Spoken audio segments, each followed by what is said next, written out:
Social kapital. Mål det. Her er en version til lobbyister. Først ser man indloggerens personlige information, hans bedste forbindelser, når han skal lobbye, ranket efter hvor godt han er forbundet til dem, kvalitativt, og hvor godt deres netværk er. Udviklingen i hans egen sociale kapital over tid, og hvor mange møder han har haft, hvor mange forbindelser han har. Karen Klonsky er i hans netværk. Han ved, hun har rigtig gode forbindelser qua hendes post i repræsentantskabet i US Department of Agriculture. Vi går ind og kigger på Karens netværk.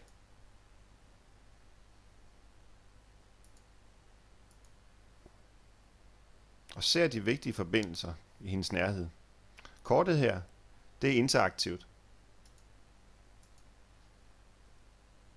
Og kan generere rapporter og udvides.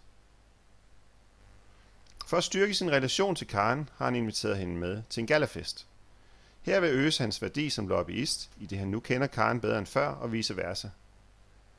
Det betyder også, at han bliver mere værdifuld for resten af hans netværk.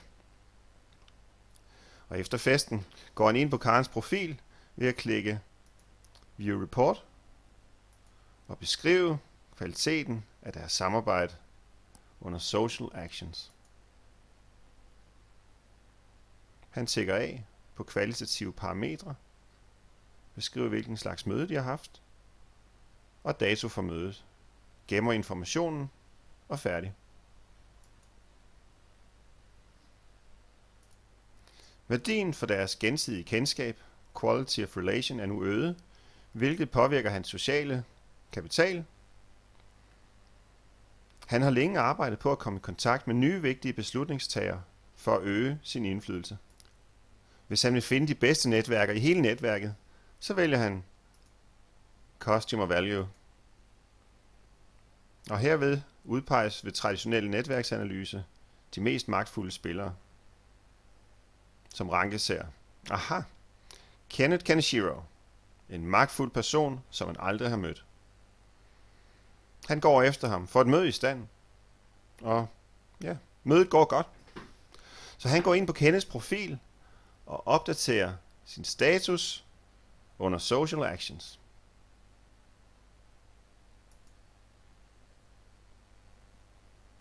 Klikker af på de kvalitative værdier, der beskriver mødet, dato og type kontakt. Gemmer og færdig.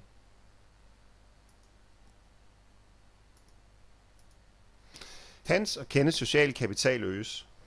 Desuden forbedrer mødet både hans og Kenneths og hele deres sociale netværks sammenhængskraft, hvilket yderligere løfter den sociale kapital i deres ego-netværk og for alle omkring dem. Når han vil finde effektiv adgangsveje til organisationer, der ligger uden for hans eget netværks rækkevidde, for eksempel soja- eller majsorganisationen, har han mulighed for at gå ind og søge. Han søger på soybean,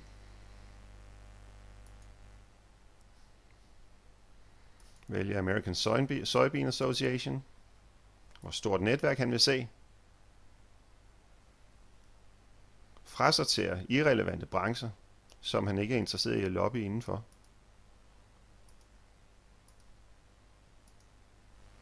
Står nu tilbage med det netværk, han er interesseret i at kigge på. Finder også National Corn Growers Association, som han også er interesseret i at påvirke. Finder ud af, at Steve Wellman er placeret lige i smørhullet som repræsentant i både American Soybean Association og i National Corn Growers Association. Han beslutter sig for at kontakte Steve for at den vej at påvirke organisationens agenda. Platformen, den kører online, den kan let tilpasses, den kan udbygges, så der for eksempel kan snowballes, søges efter konkrete kompetencer og bruges andre kvalitative parametre. FAS Research, Understanding Networks.